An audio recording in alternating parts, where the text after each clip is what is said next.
Առակները կարող են առաջարկել արդարացի լուծումներ։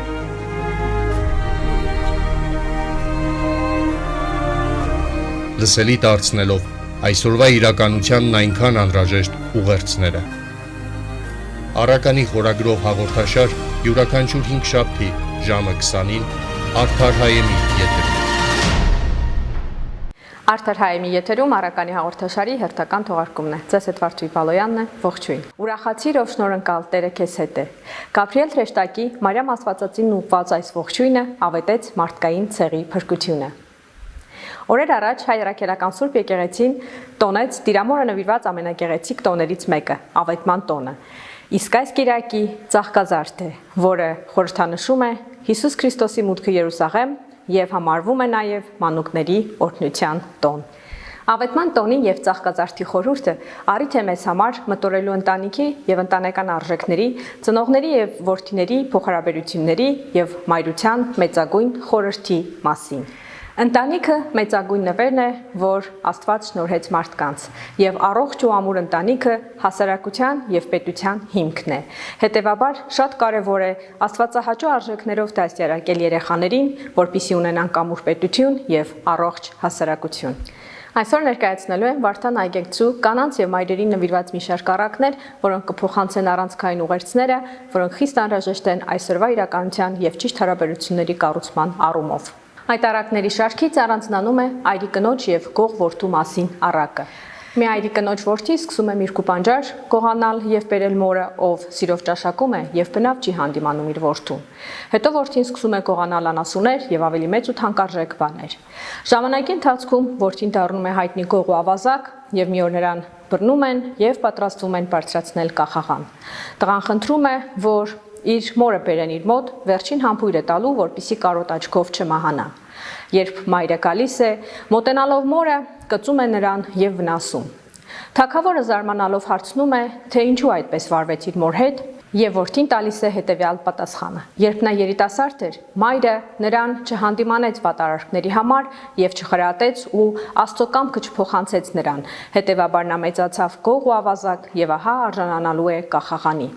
Այս լսելով թագավորը նրան ազատ է արձակում եւ փոխարենը պատժում եւ կախաղան բարձրացնում մորը։ Այգեկցին երկու միտք է ներկայացնում եւ երկու կերպ է բացատրում այս առակը։ Նախ եւ առաջ գլխավոր միտքն այն է, որ մայրը պատասխանատու է իր զավակի դաստիարակության համար եւ հարկավոր է, որ Աստծո խրատները մանկուց փոխանցի նրան, որպիսի ավազակ եւ հանցագործ որդի չունենա։ Հակառակ դեպքում նա ինքն է Աստծո առաջ պատասխան տալու որդու սխալների եւ հանցանքների համար։ Երկրորդ մեկնաբանությունը վերաբերում է պետություններին, իշխաններին եւ թագավորներին, որոնց հոգացությանն է հանձնված ժողովուրդը։ Եվ երբ իշխանավորը կաշառակերին, շահամոլին, հանցագործին եւ արբեցողին պատժելու փոխարեն հանցակից է դառնում նրա արարքներին եւ կաշառքով ազատում, ի վերջո նա հանցակից եւ ավելի մեծ մեղսակից է դառնում եւ դատաստանի օրը ավելի մեծ պատիժ է հասնում նման իշխանավորին, ով կաշառառուին եւ հանցագործին պատժելու փոխարեն դարձավ նրա մեղսակիցը։ Վարդան այգեկցու մեր կնոջ աղոթքը առակում կինը իր հանդերձներն հանելով մերկանում եւ սկսում է աղոթել Աստծուն լացով, լալով եւ մեծ աղմուկ բարձրացնելով։ Եվ զարմացած որդին մոտենալով փորձում է հասկանալ պատճառը եւ հանդիմանում է մորը, ասելով, որ ինչու է մերկացել եւ մերկ է աղոթում եւ այդպես աղաղակում։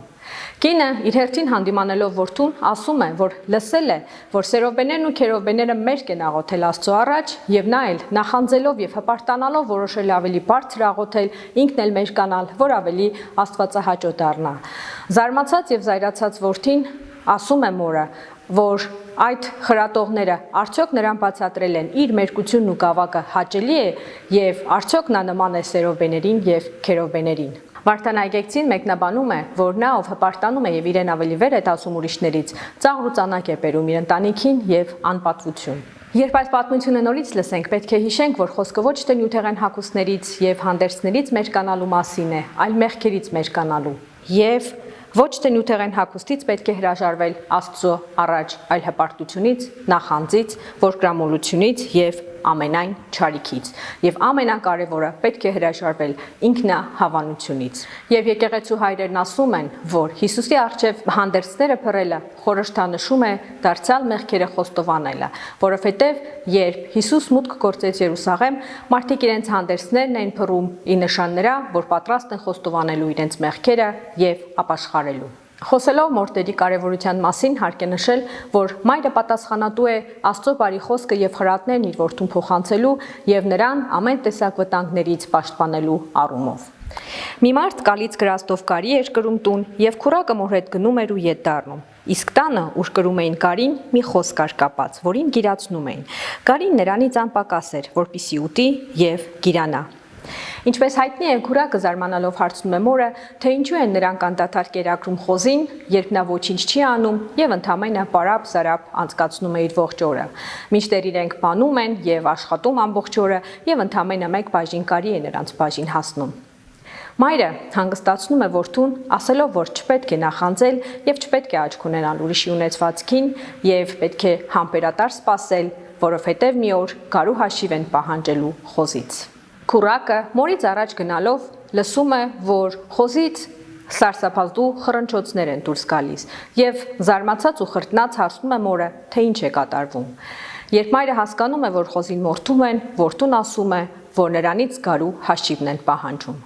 Հաջորդ օրը, երբ կալից վերադառնում էին, որդին դառնում է մորը եւ խնդրում, որպիսի ստուգի, հո ավելորդ կարի չի մնացել նրա սմբակների տակ, որպիսի հանկարծ մի օր նրանից էլ չպահանջեն կարու հաշիվ, ինչպես խոզից։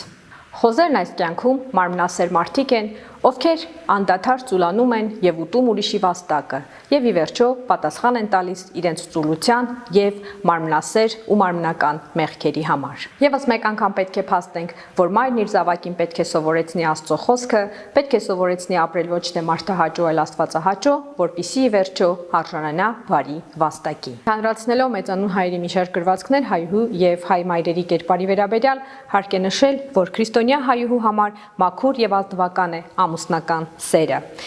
երբ միացյալ է աստվածային ազնվագույն սիրով։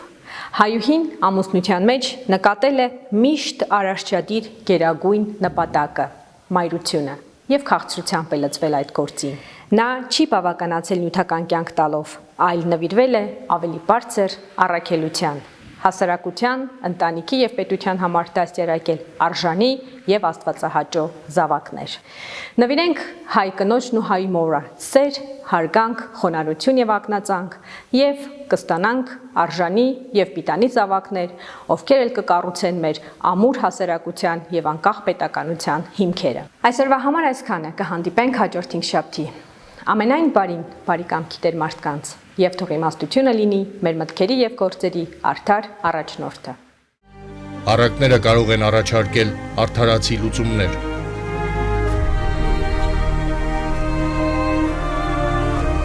Լսելի դարձնելով այսօրվա իրականությանն այնքան անհրաժեշտ ուղերձները։ Առականի խորագրով հաղորդաշար յուրաքանչյուր հինգշաբթի ժամը 20-ին Արդար հայերի եթերում։